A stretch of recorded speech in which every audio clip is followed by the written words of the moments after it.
My name is विश्वा जोशी। मैं life और रिलेशनशिप कोचिंग पे एडवाइस देती हूँ।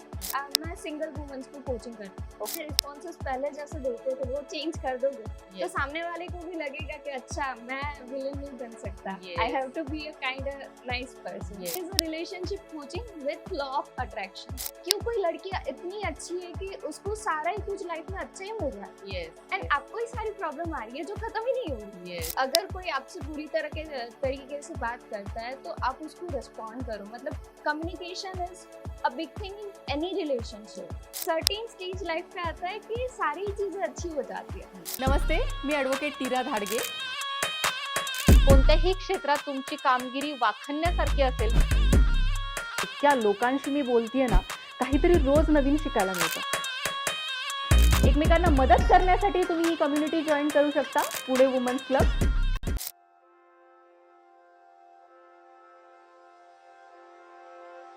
नमस्कार, मी ॲडव्होकेट नीरा धाडगे तुमचं सहर्ष स्वागत करत आहे पॉडकास्ट विथ नीरामध्ये। आज आपल्या बरोबर आहेत विश्वा जोशी मॅम। Welcome ma'am. त्या रिलेशनशिप एंड लाइफ कोच आहेत। मैम तुमच्याबद्दल आम्हाला सांगा, आपके बारे में हमें बताइए। Okay, first of all thank you कि आपने ये शो पे मुझे इनवाइट किया। माय नेम इज विश्वा जोशी। मैं लाइफ और रिलेशनशिप कोचिंग पे एडवाइस देती हूँ। यूजुअली आजकल के बच्चे जो एनवायरनमेंट में बड़े होते हैं उसका पेशेंस कम होता जा रहा है एंड मेंटली वो ज्यादा मतलब चिड़चिड़े रहते हैं।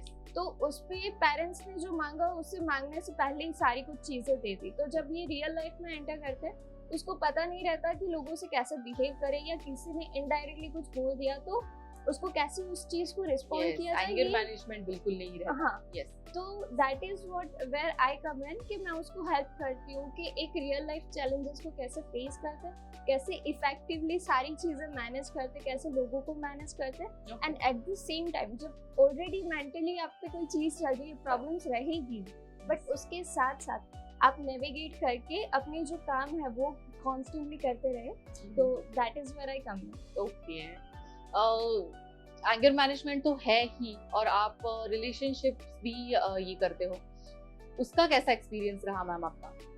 मेरा एक्सपीरियंस अब तक तो बहुत ही अच्छा रहा। लाइक मैं रिलेशनशिप कोचिंग करती हूँ ना, उसमें भी ऐसा नहीं कि मैंने किसी को एडवाइस दे दी कि आप ये करो या ये करो। यूजुअली रिलेशनशिप को कोचिंग कपल के साथ रहती है, बट मैं सिंगल वुमेन्स को कोचिंग करती हूँ। क्योंकि आई बिलीव कि अगर एक इंसान भी जो बदल पाए या अपने रिस्पॉन्सेस बदल देना तो पूरी रिलेशनशिप चेंज हो जाती है। लाइक फॉर एग्जांपल कि अभी कोई कपल के बीच में झगड़ा हो रहा है तो आप अपने रिस्पॉन्सेस पहले जैसे देते थे वो चेंज कर दोगे तो सामने वाले को भी लगेगा कि अच्छा मैं विलन नहीं बन सकता। I have to be a kind nice person. तो नेक्स्ट टाइम वो झगड़े में वो ऐसे चेंजेस आते हैं। तो it is a relationship coaching with law of attraction. ऐसा कुछ हुआ था मैम जिसकी वजह से आप इस इंडस्ट्री में आए? या ऐसा मेरे साथ ही हुआ था कि मैं इतना पैम्पर्ड एनवायरनमेंट में बड़ी हुई थी ना कि जब रियल लाइफ चैलेंजेस आए, जब सारे रिलेशनशिप्स आए तो उसको कैसे टेकल करना था ये मुझे पता नहीं था। लकीली मेरा लर्निंग यही फील्ड में ज्यादा था कि कैसे करना है। मतलब सब लोग इतने अच्छे से कर रहे हैं, मेरे में ही क्या प्रॉब्लम है, कैसे मतलब सब इसको नेविगेट कर रहे हैं, करियर पे भी ध्यान दे रहे हैं, सारी चीजें मैनेज कर रहे हैं। तो वैसे ही आगे स्टडी करती रही एंड देन आई रियलाइज्ड कि it's all because of the law of attraction. मतलब क्यों कोई लड़की इतनी अच्छी है कि उसको सारा ही कुछ लाइफ में अच्छा ही मिल रहा है एंड आपको ही सारी प्रॉब्लम आ रही है जो खत्म ही नहीं होगी। मतलब एट सम टाइम आपको लग रहा है कि ये कर्मा खत्म हो जाएगा तो लाइफ सही चलेगी। वो कर्मा खत्म होता ही नहीं आपका। तो दैट इज यू अंडरस्टैंड कि कहाँ पे आप गलत जा रहे हो, कहाँ पे आपकी थिंकिंग गलत है जिसकी वजह से ये पूरा रायता फैला हुआ है। Okay, nice. रिलेशनशिप्स एंड घर के जो रिश्ते रहते हैं, एक ही रिश्ता नहीं रहता है, सिर्फ हस्बैंड वाइफ नहीं रहते हैं, सास रहती है, कुछ ननंद रहते हैं, उनके भी बहुत सारे इश्यूज होते हैं। उसकी वजह से बहुत कुछ हमारी मेंटल हेल्थ बहुत अफेक्ट होती है। तो उसके बारे में आप क्या कहना चाहोगे? उसमें मैं सिर्फ इतना ही कहूँगी कि अगर कोई आपसे बुरी तरीके से बात करता है तो आप उसको रिस्पॉन्ड करो। मतलब communication is a big thing in any relationship. तो बेटर है आप कम्युनिकेट करने की ट्राई करो उन लोगों से, और बहुत जगह पे आप बाउंड्रीज सेट करके रखो कि अगर ये चीज ऐसे नहीं होती तो फिर उसका रिजल्ट अलग आएगा।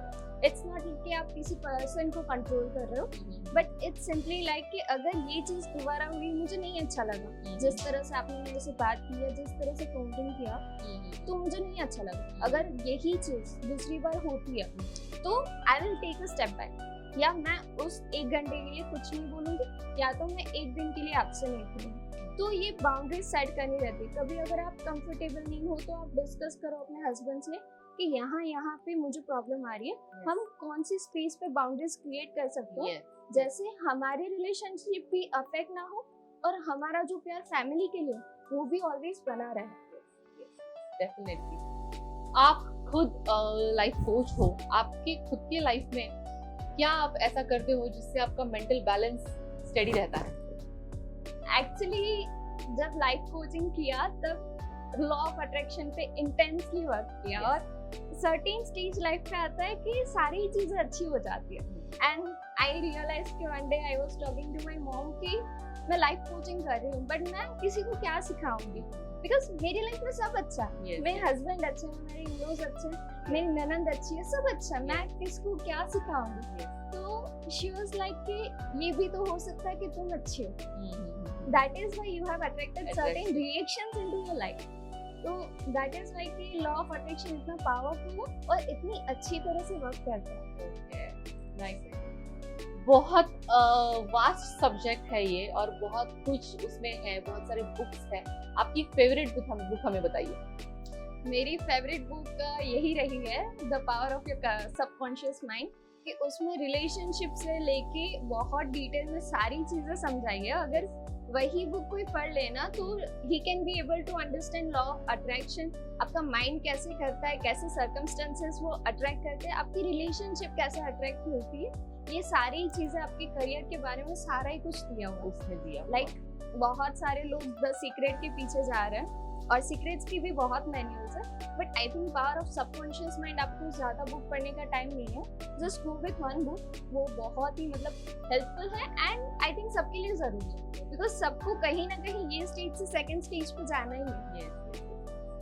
विश्वा जी, आप हमारे यहाँ पे आए और इतना सब कुछ हमें बताया, आपकी जर्नी के लिए very very very all the best, and बहुत कुछ आप हासिल करें, हमारे साथ हासिल करें, हमें लगता है।